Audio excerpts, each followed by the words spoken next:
আসসালামু আলাইকুম। আমি আবারও চলে আসলাম আপনাদের জন্য সহজ ও মজাদার একটা রেসিপি নিয়ে। আর আমাদের আজকের রেসিপি হলো হোটেলের স্টাইলে পারফেক্ট সিঙ্গারা ভাজি রেসিপি। বাসায় কিভাবে সিঙ্গারা বানালে একেবারে হোটেলের মতো পারফেক্ট হবে আর কিভাবে ফুল তৈরি করলে সিঙ্গারাগুলো সবথেকে বেশি মজার হবে। তাহলে চলুন আর কথা না বাড়িয়ে চলে যাচ্ছি মূল ভিডিওতে। আপনারা যারা আমার সাথে ভিডিও দেখা শুরু করে দিয়েছেন, প্লিজ দয়া করে ছোট্ট একটা লাইক দিয়ে ফুল ভিডিওটা কন্টিনিউ করার অনুরোধ রইল। আশা করি ভিডিওটা আপনাদের ভালোই লাগবে। সিঙ্গারা তৈরি করার জন্য আমি সবার প্রথমে একটা বাটির মধ্যে 2 কাপ আটা নিয়ে নিয়েছি আর 1 কাপ অ্যাড করে দিয়েছি ময়দা। আর এখন দিয়ে দিচ্ছি স্বাদমতো লবণ। আটা আর ময়দার সাথে লবণগুলো ভালো করে মেখে নিচ্ছি। আমি এখানে আজকে সিঙ্গারাটা আটা ময়দা দুটাই অ্যাড করে বানাচ্ছি। আপনারা চাইলে এক্সট্রা আটা দিয়েও বানাতে পারেন, তবে ময়দাটা দিলে সিঙ্গারাগুলো খেতে বেশি ভালো লাগে। আর হোটেলেও আটা আর ময়দা অ্যাড করে সিঙ্গারাটা তৈরি করে।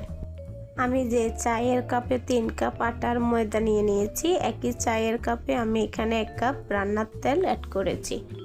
আর তেল দিয়ে আমি প্রথমে ভালোভাবে আটাগুলা মেখে নিচ্ছি। সিঙ্গারা বানানোর ক্ষেত্রে সিঙ্গারার ডোটা যত ভালোভাবে ধরা হয় সিঙ্গারাগুলো ততই বেশি মুচমুচে ও মজা হয়। আমি শুরুতেই বলেছিলাম আজকের সিঙ্গারাগুলো আমি একেবারে হোটেলের স্টাইলে বানাবো, তাই হোটেলে যেভাবে ডোটা ধরে সিঙ্গারার জন্য আমি সেমভাবে ডোটা তৈরি করে নিচ্ছি। দেখুন তেল দিয়ে আটাগুলো ভালোভাবে মেখে নিয়েছি। ভালো করে মাখার পরে এরকম হবে। আর এখন এর মধ্যে অল্প অল্প করে পানি অ্যাড করে পারফেক্ট একটা ডো বানিয়ে নিব সিঙ্গারার জন্য। একেবারে কিন্তু এক গাদা পানি দিতে যাবেন না, তাহলে সিঙ্গারার খামিরটা নরম হয়ে যাওয়ার সম্ভাবনা থাকে। আমি এখানে অল্প অল্প করে 2 বারে পানি দিয়ে ভালোভাবে একটা খামির তৈরি করে নিচ্ছি। আর আজকের সিঙ্গারাটা আমি একা বানাচ্ছি না, আমার সাথে কিন্তু হোটেলের একজন কারিগরও আছে। আমার ভাই হোটেলে চাকরি করে, সে নিজে আমাকে দেখিয়ে দিচ্ছে আর আমি বানাচ্ছি। সত্যি কথা বলতে আমিও একদম সিঙ্গারা বানাতে পারি না, কিন্তু খেতে ভীষণ পছন্দ করি। তাই যখন আজকে হোটেলের কারিগর আমার বাসায় চলে আসলো, ভাবলাম নিজের হাতে সিঙ্গারা বানানোও শিখবো আর খাওয়াও হবে। তাই ওকে বললাম আমাকে সিঙ্গারা বানানো দেখিয়ে দিতে। ও বলল ঠিক আছে তুমি বানাও, আমি সব দেখিয়ে দিচ্ছি। তাই 2 ভাই বোন মিলে আজকে সিঙ্গারা বানাচ্ছি আর আপনাদের সাথেও রেসিপিটা শেয়ার করে নিচ্ছি। আমার খামিরটা ধরা হয়ে গেছে, আমি খামিরটা একটা ঢাকনা দিয়ে ঢেকে রেখে দিয়েছি। আর এখন সিঙ্গারার ভিতরের ফুলটা রেডি করে নেব। সিঙ্গারার ভিতরের ফুলটা তৈরি করার জন্য আমি সবার প্রথমে চুলায় পরিমাণ মতো সরিষার তেল দিয়ে দিয়েছি আর তার মধ্যে 3টা শুকনো মরিচ ছোট ছোট করে কেটে দিয়ে দিয়েছি। শুকনো মরিচটা যখন ভাজা হয়ে আসছে এর মধ্যে দিয়ে দিলাম 3-4টা কাঁচামরিচ কুচি। ঝালটা অবশ্য আপনারা আপনাদের পছন্দ মতো দেবেন। আমি সিঙ্গারাতে বেশি ঝালও দেব না আবার কমও দেব না, তাই আমি এখানে শুকনো আর কাঁচা মিলে 4-5টা মরিচ ব্যবহার করেছি। আর দিয়ে দিলাম বড় সাইজের 2টা পেঁয়াজ কুচি। সবগুলো উপকরণ ভালোভাবে একটু ভেজে নিয়েছি আর দিয়ে দিলাম স্বাদমতো লবণ। লবণটা দিয়ে ভালোভাবে নেড়ে ছেড়ে কিছুক্ষণ ভেজে নিচ্ছি। বড় বড় রেস্টুরেন্টগুলোতে নাকি এভাবে সিঙ্গারার ফুলটা তৈরি করে, তাই ওই বড় রেস্টুরেন্টের সিঙ্গারাগুলো খেতে বেশি মজা হয়। আর এখন এর মধ্যে অ্যাড করে দিলাম 1/2 চা চামচ জিরার গুঁড়ো, 1/2 চা চামচ ধনিয়ার গুঁড়ো, 1/2 চা চামচ রাঁধুনি মাংসের মশলা। ভালোভাবে নেড়ে ছেড়ে কিছুক্ষণ ভেজে নিয়েছি। এখন এর মধ্যে অ্যাড করে দিচ্ছি ছোলা সিদ্ধ। আমি এখানে 1 মুঠোর মতো ছোলা সিদ্ধ দিয়েছি। আপনারা চাইলে এটা দিতেও পারেন, হাতের কাছে না থাকলে স্কিপও করতে পারেন। তবে বড় রেস্টুরেন্টের সিঙ্গারাগুলো এভাবে তৈরি করে বলে আমিও আজকে একদম রেস্টুরেন্টের স্টাইলে সিঙ্গারা তৈরি করব বলেছি, তাই কোনো কিছুই স্কিপ করলাম না। আলুগুলো আগে সিদ্ধ করে ভেঙে নিয়েছি। দেখুন আলুগুলো বেশি মিহি করে না, একটু আস্ত ভাব রয়েছে। আর এখন আলুগুলো দিয়ে ভালোভাবে নেড়ে ছেড়ে ভেজে নিচ্ছি। আমি তো আগে মনে করতাম হোটেলের সিঙ্গারাগুলোর মধ্যে শুধু আলু ভর্তা কিংবা আলুগুলো ছোট ছোট পিস করে ভেজে দেয়, তবে আজকে রেস্টুরেন্টের সিঙ্গারার কারিগর থেকে জানতে পারলাম সিঙ্গারার ভিতরের ফুলটা নাকি এভাবে তৈরি করা হয়। ঢাকনা দিয়ে ঢেকে রান্না করে নিয়েছি প্রায় 3 থেকে 4 মিনিটের মতো। ফিরে আসলাম 3 থেকে 4 মিনিট পর।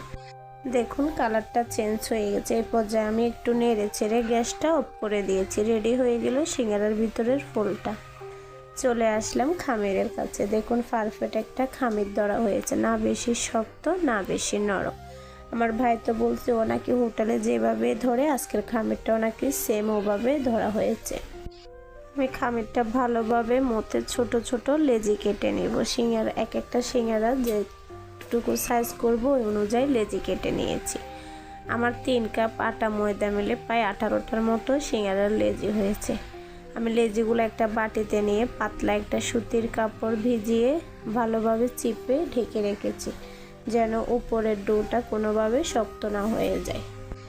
আর এখন আমি সিঙ্গারার জন্য রুটি বেলে নিচ্ছি। আমরা এটাকে রুটি বলি, কিন্তু হোটেলের ভাষায় নাকি এটাকে সিঙ্গারার পাট্টি বলা হয়। আর এইভাবে নাকি সিঙ্গারার পাট্টি বেলা হয়। আপনারা চাইলে গোল করেও বেলে নিজেদের পছন্দ মতো শেপ দিয়ে বানিয়ে নিতে পারেন। তবে আমি যত বলেছি রেস্টুরেন্টের স্টাইলে বানাবো, তাই সেম রেস্টুরেন্টে যেভাবে বানাই ওভাবে বানাচ্ছি। আমি একটা রুটি বেলে ছুরি দিয়ে মাঝে কেটে নিয়েছি। আর এখানে 2টা সিঙ্গারার পাট্টি হয়েছে।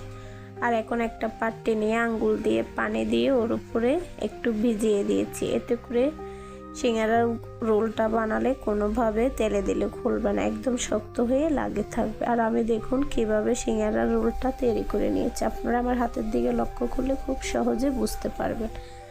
আর আমি আজকে সিঙ্গারা বানানোটা একেবারে সহজভাবে দেখানোর চেষ্টা করেছি, যে কেউ চাইলে খুব সহজে বাসায় তৈরি করে নিতে পারে হোটেলের স্টাইলে সিঙ্গারা। আর আমি আঙ্গুল দিয়ে চারপাশ থেকে একটু পানি লাগিয়ে দিয়েছি। আর এখন এইভাবে ধরে রুটিটা মিলিয়ে দিচ্ছি। 2 আঙ্গুলের সাহায্যে এভাবে চেপে দিতে হবে ভালো করে, যেন তেলে দেওয়ার পরে কোনোভাবে সিঙ্গারাটা খুলেও ভিতরের ফোলটা বের হয়ে না যায়। আর এভাবে 2 সাইড থেকে আঙ্গুল দিয়ে মুড়িয়ে দিচ্ছি। দেখুন আপনারা আমার হাতের দিকে লক্ষ্য করলে বুঝতে পারবেন। রেডি হয়ে গেল আমার একটা সিঙ্গারা। আর আমি সেমভাবে আরেকটা সিঙ্গারা বানিয়ে নিচ্ছি। আপনারা যারা আজকে আমার চ্যানেলে নতুন, চ্যানেলটা এখনো সাবস্ক্রাইব করেন নাই, তাদের উদ্দেশ্যে বলতেছি প্লিজ ভিডিওটা ভালো লাগলে চ্যানেলটা সাবস্ক্রাইব করে পাশে থাকার অনুরোধ রইল। আর পাশে থাকা বেল আইকনটি বাজিয়ে দেন, যেন আমাদের পরবর্তী নতুন রেসিপিগুলো সবার আগে আপনার কাছে পৌঁছে যায়। আর আপনি আপনার সময় সুযোগ বুঝে দেখে নিতে পারবেন। আর যারা আমার চ্যানেলটা আগে থেকে সাবস্ক্রাইব করে বন্ধু হয়ে আছেন, প্রতিনিয়ত আপনাদের মূল্যবান সময় দিয়ে আমার ভিডিওগুলো দেখে থাকেন, তাদেরকে মন থেকে জানাচ্ছি অসংখ্য ধন্যবাদ। আর তাদের জন্য অনেক অনেক দোয়া, তারা যেন সবসময় ভালো থাকে, সুস্থ থাকে। আপনাদের সাথে কথা বলতে বলতে আমি সবগুলো সিঙ্গারা একে একে বানিয়ে নিয়েছি। দেখুন সিঙ্গারাগুলো দেখতে কত সুন্দর দেখাচ্ছে, একেবারে রেস্টুরেন্টের মতো। এখন আমি সিঙ্গারাগুলো ভেজে নেব। চুলা একটা ফ্যানে করে তেল বসিয়ে দিয়েছি। তেলটা হালকা গরম হয়ে গেছে। আমি এক এক করে এর মধ্যে সিঙ্গারাগুলো ছেড়ে দিয়েছি। আপনারা তেলটা দেখে বুঝতে পারতেছেন সিঙ্গারার তেলটা বেশি গরমও না, আবার একেবারে ঠান্ডাও না। অতিরিক্ত গরম তেলে কখনো সিঙ্গারা ছেড়ে বাঁচতে যাবেন না, এতে করে সিঙ্গারাগুলো অতিরিক্ত মুচমুচে হয়ে যায়, খেতে গেলে মজা লাগে না। আমি উল্টে পাল্টে সিঙ্গারাগুলো ভেজে নিচ্ছি। দেখুন সিঙ্গারাটা ভাজা হয়ে যাচ্ছে, কালারটা চেঞ্জ হয়ে গেছে। এখন আমি তেল ঝরিয়ে সিঙ্গারাটা তুলে নেব।